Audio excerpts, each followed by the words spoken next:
السلام علیکم ورحمۃ اللہ وبرکاتہ۔ بسم اللہ الرحمن الرحیم۔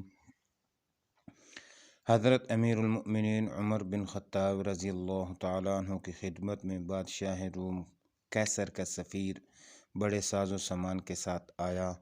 وہ اپنے ذہن میں امیر المؤمنین سے ملاقات کا ایک بڑا لمبا چوڑا منصوبہ بنا کر چلا تھا کہ میں مدینے کے شاہی محل اور گورنمنٹ ہاؤس میں نہایت شان و شوکت کے ساتھ داخل ہوں گا۔ امیر المؤمنین تاج پہن کر تخت شاہی پر براجمان ہوں گے۔ امراء عمائدین سلطنت اپنی اپنی کرسیوں پر بیٹھے ہوں گے۔ نقیب و دربان اپنی زرق برق وردیوں میں کرینے سے کھڑے ہوں گے۔ بڑے دربار میں ادب سے داخل ہو کر میں تخت شاہی کو بوسہ دے کر سلام عرض کروں گا۔ پھر امیر المؤمنین مجھ کو ایک خاص کرسی پر بیٹھنے کی اجازت دیں گے اور میں بادشاہ روم کے تحائف ایک ایک کر کے تخت شاہی کے نیچے ترتیب کے ساتھ رکھ دوں گا۔ پھر شاہ روم کا پیغام عرض کروں گا اور امیر المؤمنین اپنے نوازشوں سے مجھے مالا مال فرما دیں گے۔ یہ سوال ہوگا تو میں یہ جواب دوں گا، فلاں فلاں باتیں اس طرح گوش گزار کروں گا اور اپنی سلطنت کی شان و شوکت ایسے ایسے انداز سے سناؤں گا کہ اہل دربار سلطنت روم کی ہیبت سے مرعوب ہو جائیں گے۔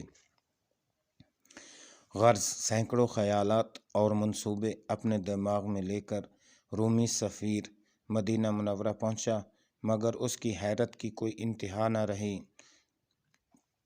جب مدینے پہنچ کر یہ دیکھا کہ یہاں نہ کوئی شہر پناہ ہے، نہ کوئی قلعہ، نہ کوئی شاہی محل ہے، نہ کوئی گورنمنٹ ہاؤس۔ مدینہ منورہ کچے مکانات کی ایک گنجان بستی ہے۔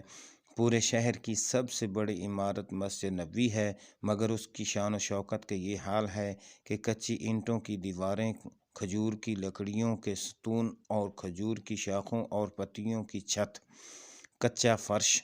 سفیر روم حیران رہ گیا کہ یا اللہ، واہ امیر المؤمنین جس کی ہیبت سے قیصر و کسریٰ کے تخت و تاج دہل رہے ہیں، اس کی سادگی کا یہ عالم۔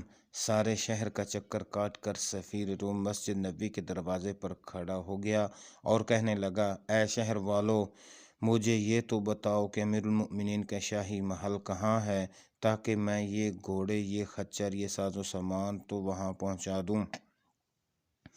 حاضرین نے جواب دیا کہ ہمارے امیر المؤمنین کا کوئی شاہی محل نہیں ہے، نہ ان کا کوئی قلعہ ہے، نہ کوئی خاص گورنمنٹ ہاؤس۔ وہ ایک کچے جھونپڑے کے مکان میں رہتے ہیں اور اسی مسجد نبوی میں وہ مقدمات کا فیصلہ فرماتے ہیں۔ بس ان کی ذات ہی ان کا شاہی محل اور گورنمنٹ ہاؤس ہے اور قلعہ سب کچھ۔ سفیر روم اور زیادہ حیرت زدہ ہو کر کہنے لگا، اچھا امیر المؤمنین سے میری ملاقات تو کرواؤ۔ اتنے میں ایک دیہاتی عورت نے آتے ہوئے بتایا کہ میں نے ابھی ابھی امیر المؤمنین کو فلاں باغ میں ایک درخت کے نیچے سوتے ہوئے دیکھا ہے۔ سفیر روم جب باغ میں پہنچا تو دیکھا واقعی امیر المؤمنین زمین پر بلا کسی بچھونے کی ایک درخت کے سائے میں دوپہر کا قیلولہ فرما رہے ہیں۔ سفیر باغ میں داخل ہوا، مگر جوں ہی اس کی نظر امیر المؤمنین کے چہرے پر پڑی، ایک دم لرزہ بر اندام ہو کر دہشت سے کانپنے لگا۔ سفیر اپنے دل میں سوچنے لگا کہ ہاں، میں نے تو بڑے بڑے بادشاہوں کو دیکھا ہے اور بڑے بڑے سلاطین کے دربار میں باریاب ہو چکا ہوں، مگر میں کبھی بھی کسی بادشاہ کی ہیبت سے آج تک خائف نہیں ہوا۔ آج کیا بات ہے کہ اس مرد کی ہیبت سے میرے ہوش و حواس ٹھکانے نہیں رہے۔ یہ آدمی بغیر کسی ہتھیار کے زمین پر پڑا سو رہا ہے اور میرے ساتوں انگ اس کے ڈر سے کانپ رہے ہیں۔ آخر معاملہ کیا ہے؟ بڑی دیر تک سوچتا رہا، پھر خود ہی فیصلہ کرتا ہے کہ یعنی حضرت عمر رضی اللہ عنہ کے چہرے پر جو رعب و ہیبت نمودار ہے، یہ اس کی گدڑی پہننے والے مرد کی ہیبت نہیں، بلکہ یہ حق کی تجلی ہے جو ان کے چہرے پر عیاں ہے۔